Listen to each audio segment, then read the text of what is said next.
Hello everyone! Ayan, so medyo na busy po tayo nitong nakaraang araw.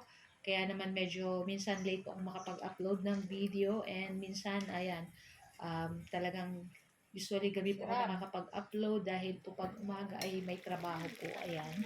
And minsan gabi din may trabaho din po, kaya ayan. So pasensya na po kung medyo late tayong makapag-upload ng video. And shout out na po pala sa ating mga new followers ng Mamshi and Trisan. So for today's video ay tara, samahan niyo po ako magluto nitong isa na namang syempre napakasarap na ulam. Walang iba kundi itong ating ginataang tilapia. And syempre lalahakan po natin ng kamatis, luya, bawang, sibuyas. And syempre hindi mawawala yung ating malunggay leaves. Ito yung ating ilalagay na gulay para mas masarap and syempre healthy. At syempre hindi po mawawala yung ating gata ng niyog. So, masarap po yung ganitong piniprito muna yung ating tilapia saka natin lulutuin. Pero yung iba naman, pinapaksiw po yun nila bago nila gataan. Pero sa akin, na-try ko na po yung paksiw tapos ginagataan. Masarap din po yun. And ngayon naman, gusto ko naman ay prito bago natin gagataan. Masarap din po. Kaya kung hindi nyo pa natatry yung ganitong luto, itry nyo na po. So, ayan na nga sa ating kawali, magpainit tayo at maglagay tayo ng cooking oil and then magisa nito tayong luya. So, inuuna ko po ay luya para hinihintay ko talagang lumabas yung bango ng ating luya o ng ating ginger. Tapos, isusunod ko na rin dyan yung ating bawang at sibuyas. Ayan. So, halu-haluin lang po natin hanggang lumabas yung aromatic ng ating mga sangkap. Pagkatapos ay pwede na po nating ilagay dyan yung ating gata ng niyog.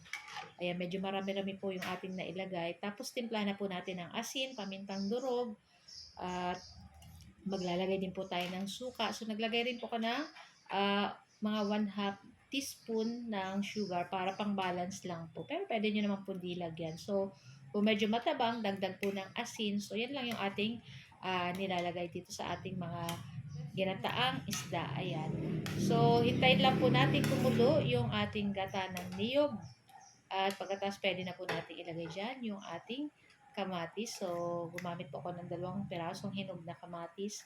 Nakakadagdag pa po yan ng sarap. And syempre, healthy din po ang kamatis. So, ayan na nga. At ilagay na po natin dyan yung ating 3 pirasong ulo ng isda. Kasi yung buntot na pinirito, guys, ay kakainin ng aking trisan. So, hindi sila mahilig sa ganito mga gata-gata. Ayan, gusto lang nila prito. Kaya, kami na namang matatanda, ayan, kami ang kakain nito at napakasarap po talaga nito. Ayan.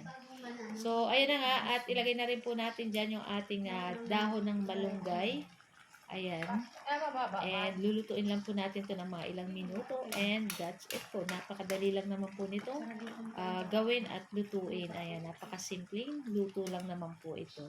So, after nyan, pwede na rin po natin patayin yung apoy. Pero before that, syempre, tikman natin kung tama na yung lasa. At pag okay na, guys, pwede na natin patayin yung apoy at kumuha na tayo ng plato at i-transfer na po natin iyan. So, guys, ayan, ito lang po ang ating video today. At sana po ay nag-enjoy kayo. So, guys, thank you for watching. Ciao! Bye!